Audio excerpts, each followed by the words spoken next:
he called himself the drum major for justice and had a vision that this country would one day be a much better place for everyone. Tonight, two leaders here in our city, one who's a member of the same fraternity as Dr. King and another who serves as a pastor like King did, say that vision is much closer to being a reality, but we're not to the finish line just yet. Here's KLBK's Jaxie Pigeon.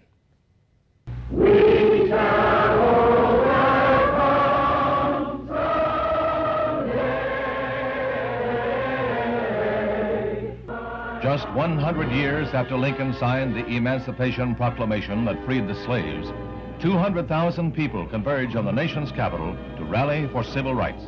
On August 28, 1963, Americans of all colors marched on Washington, demanding racial equality. There really was a lack of access to economic engines of that day.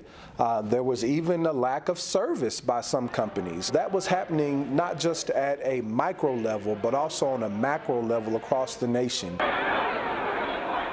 chanting, "We want jobs." One of the demands in this march on Washington today, all of the demands underline the word now. They did not wait for a superhuman to come and fight alongside them, that they themselves rose up in that moment, that they met that moment head on, just as individuals as you or I, that saw a greater good that needed to be fought for. It was a concerted effort to cry for help, and it was unique in the sense that there was not an intent to be violent or abusive, just a cry for help. And I think that cry is still needed.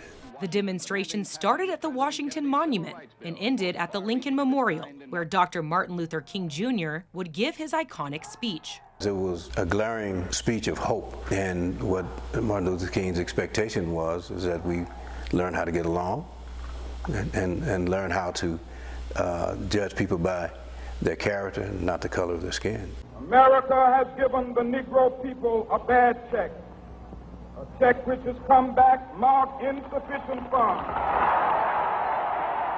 But have we realized that dream yet?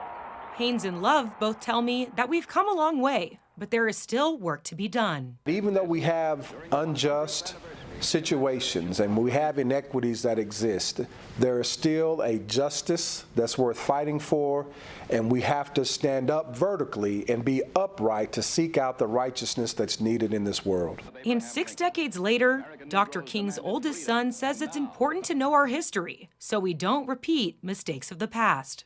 I want to see this mosaic of America that is saying in unison, I am the dream. And we're going to work to do everything we can to ultimately realize the dream. Jaxie Pigeon, KLBK News.